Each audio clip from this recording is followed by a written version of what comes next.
Right then, hello and welcome back to Grimsby to Glory. Now, as you can see there, we did finish in 5th this season. Yes, it was our first season in the Premier League, but we've had a Sheffield United season. It's not too bad.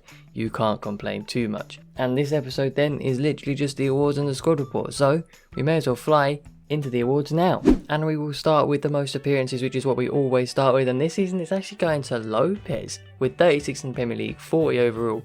Only got himself 4 goals and 6 assists, but was a consistent player, I thought. Maybe, as you can see, he didn't play well in the Carabao Cup or the FA Cup, but I still think was a good player for us and deserving, and there was a reason I played him so much. He was consistent, solid, and I'm very happy with it. Now we're going to move on to the Golden Boot, which is a little bit of a shock because here's Connor Chaplin. He's our Golden Boot winner. He's pipped Oliveira by 1, and as you can see there, Chaplin got 16 goals in the league, 17 overall by grabbing 1 in the FA Cup, and Oliveira only got 16 overall. That's madness. Connor Chaplin is our Golden Boot winner this year. I think this is the first time it's not been Oliveira in a long time. Now for the assists, this is Regan Charles Cook, as it has been for nearly every season. 14 in the Premier League, that's such a good number. I mean, realistically, we were never going to have too many this year. I didn't expect us to even finish as high as we did. I thought we would be scrapping for relegation, but we need that European football. We've got to finish this series off. He's done really well, and he's just ahead of Ed King, who got himself 11. And speaking of Ed King then, he wins, I say he wins, he has gained our most improved by growing 8 overall in this season. 8. At 18, he's now 74 rated, just behind Charles Cook. He's very good. I can't wait to use him in Europe. Look at his stats, just growing. His finishing's getting so much better. Apparently he's an early crosser as well. It's fantastic from Ed King. You love to see it as our most improved. And we're now going to move on to our Young Player of the Year, and I'm going to give that to Mason Hughes. You know, he's had a good season, 7 goals in the league and 7 assists is very solid. It's much better than Thomas managed. I'll go through the squad report later, but realistically, I'm very, very pleased with Mason Hughes, and I think because of who I'm giving Player of the Season to, as you can probably guess because I've given Mason Hughes this, he definitely deserves it. And then, as I mentioned, our Player of the Season is, yes, going to be Ed King. He had 10 goals in the league, 9 assists, 11 overall for both in only 22 games. Average of 7.2, 7.1 in the Premier League, 7.2 overall. Could you ask for anything more from an 18-year-old centre mid? For his first season in the Premier League, his first really full season pushing in the side, well deserving of our Player of the Season. And now I'm just going to go run through the rest of the squad, do that sort of roundup, and that will be the end of season 5. Right then, we'll run through the squad. We've got Mark Travers here. Pretty much he's had a decent season. 33 games, 8 clean sheets. I mean, it's not huge, it's not many, but I mean, it's Premier League. I've got to give him his due. He's done okay.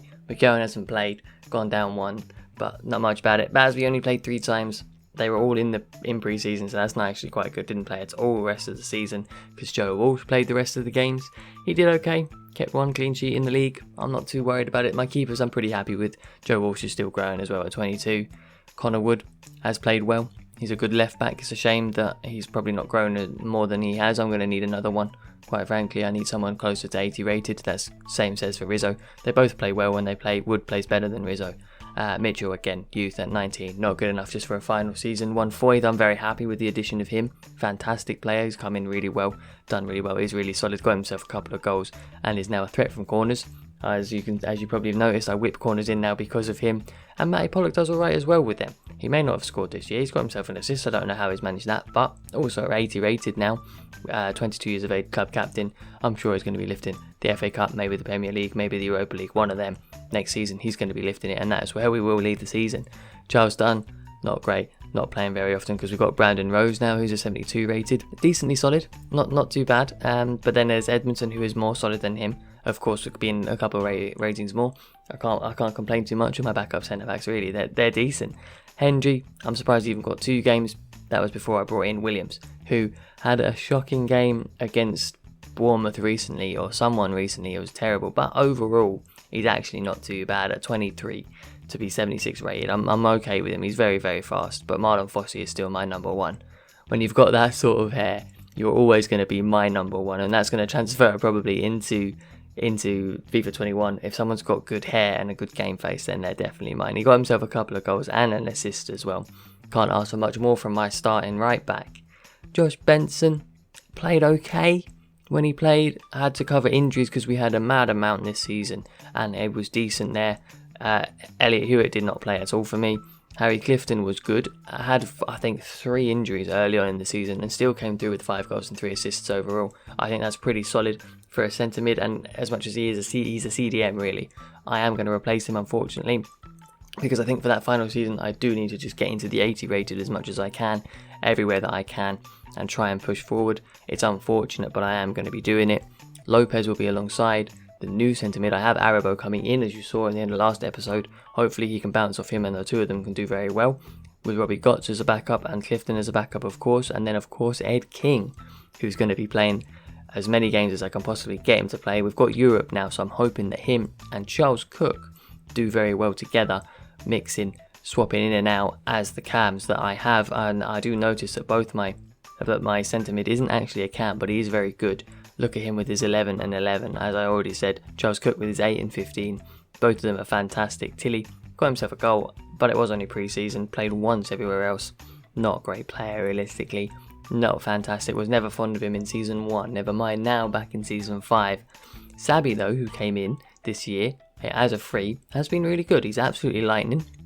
Not maybe got as many goals as I would have liked in the Premier League, or assists, but then again he didn't play as often. If he did play, most of those 24, if not more of those 24, would have been substitute appearances. I'm happy with his impact. Akeem Rose, he's one I want to get a goal with. I want to get a goal with him next season. And he's hour 70 rated, which is good. He's still growing a couple. I just want to get him a goal. One of the OGs. I think he deserves a Premier League goal, to be honest. Richardson's not going to be playing. Mason Hughes now had, as you saw, is our young player of the season and had a fantastic year, I think.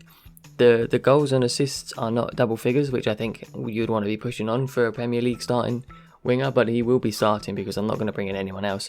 I'm going to finish with my front three of Hughes, Thomas and Oliveira as my starting front three. He was fantastic. I was very happy with his contributions. Thomas not so much. Managed to get himself a couple of goals in the end, towards the end of the season. I mean, very end of the season. Decent assists though. I'm quite happy with that. Obviously didn't play as much because I think he did pick up an injury at one stage. I'm not going to drop him, of course. I still think he's very influential and he's very good going backwards, which is something that you don't normally say about wingers. So I'm quite happy with him as well. Connor Chaplin then, our Golden Boot winner. What more can I say about him? I should have signed him earlier. Fantastic backup striker to Sven Oliveira. And technically, a better striker because he scored more goals this year. I'm very happy to have brought him in. As Inspector Jeff said, he is a beast for me. And then Esteban Oliveira himself. Still getting the goals. Maybe not as many as I would like, but I was happy he got into double figures in the Premier League. That was what I was hoping for at the start of the season. And then, of course, as we progressed up the league, I was like, well, maybe you'll get a bit more. I was hoping for 15 in the end, but 14's good in the league. And then 7 assists as well is very good as more than Chaplin. So his link-up play is better than Chaplin's. I do believe he is better than Chaplin, unfortunately for Chaplin. How many times have I just said Chaplin? But Esteban Oliveira, he is an absolute legend of Grimsby Town, and there is no topping him. Jack Lana played a couple of times, didn't get himself any goals. Omar Bogle got himself a couple of goals in pre-season, and I probably should have played him a little bit more in the Premier League, but you know, when you've got Esteban Oliveira and you've got Connor Chaplin, what are you going to do? You can't be playing other people. You can't be playing these other strikers. These two are absolutely unbelievable. And basically that wraps up the squad, you know, lads. That's pretty much it, and we will be going towards the end of the season now. If you've enjoyed Season 5, please do leave it a like, leave the channel a sub, do whatever you feel that would support. We're going into our final season now.